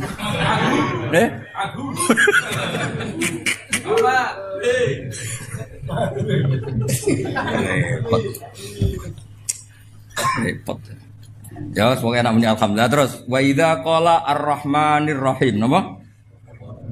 Selama ini mungkin kan Anda muji bos kamu. Wah, bosku ku penyayang, bosku wapian. Pejabat sing tak eloki wapian. Piye-piye kuwi jenenge muji makhluk. Nah, saiki ketika muni ar-rahmanir rahim terus Allah ngendikan asna alayya abdi. Asna ngelem alayya ing atasin sapa abdi. Ya mau dengaran cung saiki sing mbok elem aku. Waras apa? Ya tak baleni. Dengaran cung saiki ngelem aku. Waras. Wingi-wingi apa ngelem dhuwit babon poh kono. Terus wa idza qala maliki yaumiddin. Allah itu penguasa akhirat, hari pembalasan. Qol majjadani abdi. Majjada ngegungno utawa memulyakno ingsun sapa abdi. Karena kata tamjid iki. Cara piye kono maknane ngegungno, mengagungkan lho ya. Iku ya waras nahi ya napa? Kadang Allah ngendikan fawwadha ilayya abdi, fawwadha nyerahno ilayya sapa abdi. Waras ke cung urusan mbok serahno aku. Nah, terus fa idza qala iyyaka na'budu wa iyyaka nasta'in. Kula namung nyembah jenengan, namung njuk tulung panjenengan. Jawa Allah hadza utawi iki ku baini antara ingsun wa baina abdi. Lah ini ayat yang bagiannya loro. Aku sebagai pangeran wis bener mbok sembah, kowe sebagai hamba isamu jaluk. Jadi ini ya netepno tauhid, ya netepno hak hamba isane jaluk bener guys dijaluk Allah Subhanahu wa taala. Mulane Allah ngendikane piye? Hadza baini wa baina abdi. Mergo iya kana budu rububiyah kowe muji pangeran wa iya kana stain ke jaluk tulung. Mulane disebut ya pas dadi hadza baini wa baina abdi. Wawas kena perposo iki ra wali bocah diwarai daftar. Waras tok cukup ya? Ya, waras. Ya waras. Hadza uta ingsun hadza uta iki bene antara ingsun wa ben abdi. Wali abdi lan iku berhak kedue kawula ingsun mau te apa wae saala kang njaluk sapa abdi. Fa idza qala ihdinas siratal mustaqim siratal ladzina an'amta 'alaihim ghairil maghdubi 'alaihim waladdallin qol hadza li abdi. Nah niki. Kowe ora usah kuwatir dongamu iku ra mandi. Ketika ihdinas siratal mustaqim Allah ngendikan hadza li abdi. Itu hak kamu mendapat siratal mustaqim wali abdi masalah dan kamu akan saya kasih apa yang kamu minta. Mulane kiai sing pede koyo kula wis kita mungkin sering lakoni salah wis tapi kowe kudu yakin hakul yakin ketika ihdinas siratal mustaqim Allah wis janji hadza li abdi wali abdi masalah. Kowe ora usah mama. Mau nyatani zaman akhir bawa leteng ini zaman akhir nyatani ijek gong muslim ngalor ngidul. Ku nara hidayate pangeran ra iso yakin ra iso. Wong blodor akeh, judi akeh, maksiat akeh, nang kowe gosoke muslim ngalor ngidul. Nagak hidayate pangeran ra iso. Sing ra kelar kaji nangis ya Allah, kula kangen Baitullah. Sampai gambare Ka'bah puasangi ning kamare. Wong liya mungkin masang gambar-gambar sing ora jelas, kowe cek masang gambar Ka'bah, gak kodang tapi. Paras. Ora tau wiridan ya ruang tamune tasbih gede. Kurang apane? Jute ora gambal palu arit ayo. Kurang apane? Kok gak mbok apresiasi ku piye? Lho pangeran ya Allah, kawulaku ya pepe ra iso wiridan tasbih gede. Lho kan jenenge tetep tasbih to ya. Iya senajan to dekne ora tau wiridan tapi nggo simbol wiridan tasbih dipasang, ra kelar kaji gambar Ka'bah pasang, ora iso dadi kiai gambare ses apa puasa. Ora iso maca kitab ya dipete dibeki kitab. Kurang apane cara penampilan wes pokoke top lah. Lha iku simbol kebaikan. Kurang apane? Mergo setiap wong sing muni ihdinas siratal mustaqim Allah ngendikane hadza li abdi wali abdi masa. Masalah ning bab iki entuk hidayah. Kula yo gumen.